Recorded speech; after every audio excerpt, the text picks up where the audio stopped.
les toqués! Alors on est pour la partie 2 de la deuxième vidéo de ma chaîne. Et donc si vous n'avez pas vu la première partie pour faire ce magnifique cactus au crochet, bah en fait il faut voir la première partie parce que sinon la deuxième partie elle sert à rien. Voilà, je ne parle pas plus et on va directement au tuto. Let's go! Voilà, on se retrouve pour la deuxième partie. Donc pour cette partie-là, une fois que vous avez crocheté vos 10 grandes feuilles et vos 3 petites, le but étant de les accrocher comme une petite couronne. Donc pour ceci, on prend le fil qui reste au bout des pétales, on le passe dans une aiguille à laine. Alors moi je vous montre comment moi je fais, maintenant peut-être que vous allez le faire d'une autre façon, le but étant d'obtenir des couronnes avec les pétales. Donc moi je pique au milieu des deux, comme ça ça ferme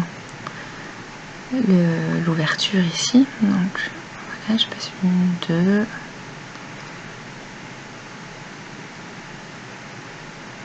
trois, j'arrive bien au bout. En fait je suis là, en fait je vais piquer dans la deuxième, je vais de nouveau piquer dans les deux brins, enfin dans les deux côtés en même temps pour refermer le trou et bien serré. Voilà, j'essaye de les maintenir en forme.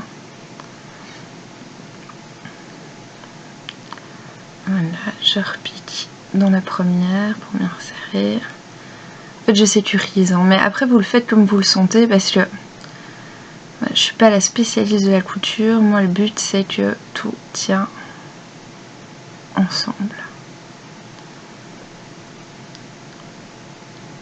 Voilà, je repique. Voilà, j'essaie vraiment de faire en sorte que ça soit solide, une jolie couture qui n'est pas trop visible et en même temps voilà, je passe plusieurs fois vraiment pour bien sécuriser le travail. Voilà, et puis je prends, enfin ça c'est ma façon de fonctionner, hein, mais je prends le fil de fin de la deuxième pétale, je la passe dans l'aiguille à laine et je vais faire à peu près le même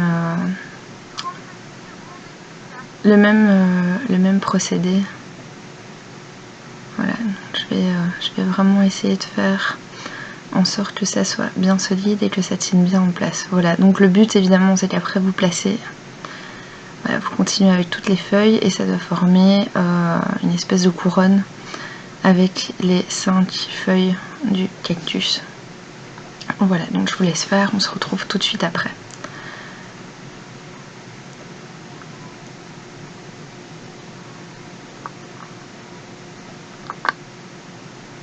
Donc voilà, une fois que vous avez tout cousu, les 10 pétales et les 10 grandes et les 3 petites ensemble, le but évidemment c'est de les empiler un peu en décalé, voilà, et de coudre le centre au milieu.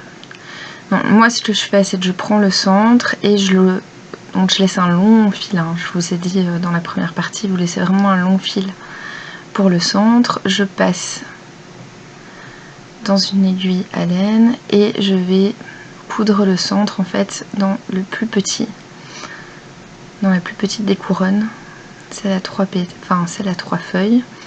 Donc voilà, je vais essayer de piquer dans la couture, que ça soit le plus précis possible. Voilà, du coup c'est un peu dur puisque je vais passer vraiment entre plusieurs couches et après voilà, je pique dans les feuilles. Je sais pas si ça va bien se voir. Voilà, je pique dans les feuilles si j'y arrive. Là c'est pas gagné. Ah voilà, donc je vais ressortir mon aiguille. Là c'est vraiment plus dur parce qu'en plus j'ai crocheté bien serré, donc voilà, je passe l'aiguille et je passe dans un petit bout du centre, voilà, hop, je passe dans un petit bout du centre et je repique dans le centre et je vais faire tout le tour comme ça pour qu'ils tiennent bien. On fait attention que le fil s'en mêle pas dans les pétales. Voilà, et vraiment tout le tour on repique un petit bout dans le centre.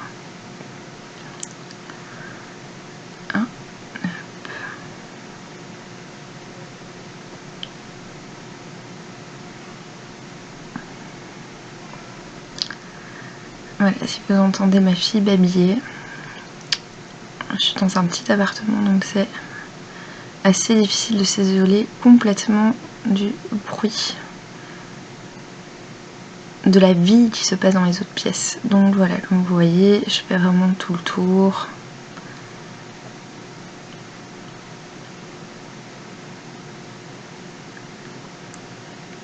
Et évidemment, une fois que vous avez fait ça et que vous avez bien fixé le centre à la première couronne de 3 feuilles, on va devoir évidemment coudre les autres en dessous. C'est pour ça que je coupe pas tout en une fois, parce que vous voyez, c'est déjà dur de piquer juste avec le centre et la plus petite couronne de feuilles. S'il fallait passer à travers les 3 épaisseurs en une fois, enfin les 4 épaisseurs en une fois, enfin moi j'arrive pas. Donc peut-être que vous allez avoir une autre technique. Vous n'hésitez pas à le dire dans les commentaires. Mais moi voilà, après je prends la deuxième feuille, je la pose en décalé, donc j'essaye de décaler les feuilles. Voilà, je le positionne comme j'ai envie, et là je pique et je passe dans... Je fixe la petite couronne sur la première grande.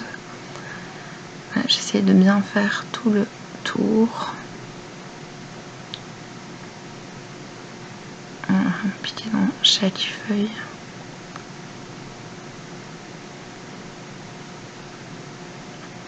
Vous voyez, c'est pas évident. Hein. Ah oui, chose auquel j'ai pas pensé et que vous pouvez, enfin, que j'ai pas faite, mais que vous pouvez faire si vous voulez pour que le centre reste bien bombé, c'est mettre un peu de ouatine. Vous savez, comme pour les amigurumi, rembourrer les amigurumi, vous pouvez mettre un petit peu de ouatine dans le centre. Moi je l'ai pas fait parce que je trouve qu'une fois qu'il est mis en forme, il se tient assez bien. Mais c'est une possibilité si vous voulez vraiment qu'il reste bien bombé. Ouais, il faut vraiment essayer de faire une couture jolie, propre. Et vous voyez, c'est difficile, hein. Moi je dois m'aider de la table pour passer l'aiguille. Mais enfin c'est faisable, hein. Je l'ai fait, mais voilà, c'est pour ça que je fais une partie par une partie, parce que sinon c'est impossible. Voilà. Donc, on va repiquer encore une fois pour être sûr.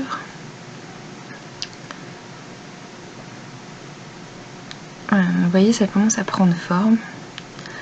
Alors moi j'ai pris ce verre là, maintenant j'ai vu aussi sur Pinterest un cactus dans le même style, et c'était un espèce de bleu, gris, turquoise, enfin, ça donnait vraiment très bien, ça faisait penser un peu aux succulentes.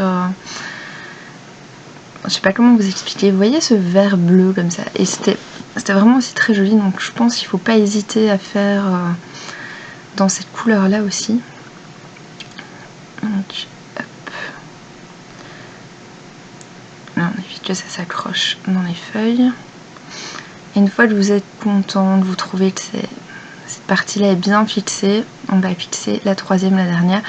On décale les feuilles, on essaye que ça reste joli et que ça tienne bien. Donc voilà, on va piquer. Et pareil, là du coup, je vais fixer la troisième avec la deuxième. Donc voilà, c'est un assemblage qui est un petit peu minutieux, il y a un peu de couture. Voilà, une fois que c'est fait, c'est super joli. On n'hésite pas. Voilà, moi je vous laisse terminer. Vous avez vu le procédé, hein, vous avez vu le principe. Voilà, une fois qu'on a ça, alors moi j'ai vu qu'il y en a qui le piquaient dans de la mousse florale, comme pour les compositions florales, pour le fixer dans le pot. Moi, comme je voulais que ça reste, voilà, que ça reste, j'ai décidé de faire un petit support avec un reste de feutrine que j'avais, un peu de ouatine, et j'ai décidé de le coller dans le fond du pot avec un pistolet à colle et de coller le cactus au-dessus. Voilà, je fais ressortir mon Gespo là. Après, vous pouvez le mettre dans n'importe quel pot, hein. C'est pour ça que je ne vous ai pas fait de tuto pour faire la terre embombée, parce que ça dépendra vraiment du pot que vous aurez choisi. Moi, je voulais en faire un pic aiguille, quelque chose de petit et de mignon qu'on peut mettre, enfin voilà, que je peux mettre sur ma table de travail. Mais vous pouvez parfaitement l'utiliser dans un autre pot. Et par exemple piquer dans de la mousse florale avec des épingles discrètes, pouvant en faire plusieurs pour faire une composition florale pour décorer une table. Et voilà, et récupérer les peaux du coup, et c'est pour ça que voilà, je n'ai pas fait de tuto pour vous montrer. Donc voilà, moi je vais l'utiliser comme piqué d'huile.